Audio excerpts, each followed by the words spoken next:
Pag-ampo sa usa ka inahan, sa ngalan sa Amahan, sa Anak ug sa Espiritu Santo. Amen.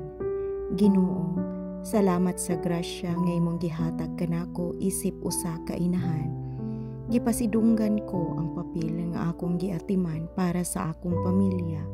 Hatagi ko og kusog matag adlaw aron maserbisyoan ko ang akong mga anak. Tabangi ko nga mahimong mapinanggaon ug masinabtanon nga inahan. Ginoo, tabangi ako nga magmalungtan bisan pa sa kakapoy ug kasakit.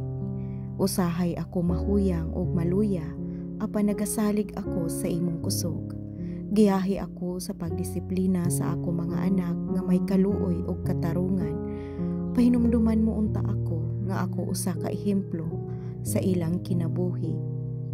Ginoo, panalipdi ang akong mga anak sa tanang daotan. Tabangi sila nga motubo nga may kahadlok sa imong ngalan. Ihatag kanako ang kinaadman aron sila matudloan sa husto ug mahisubay sa mataro nga dalan. Himua nga ang among panimalay puno sa gugma ug kalinaw.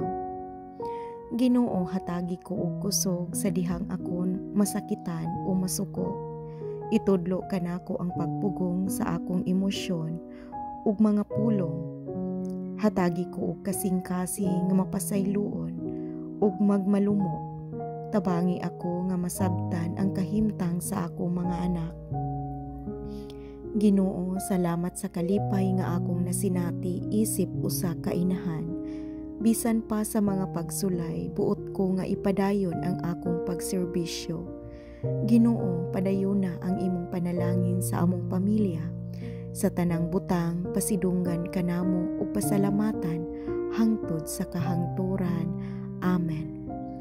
Sa ngalan sa Amahan, sa Anak ug sa Espiritu Santo. Amen.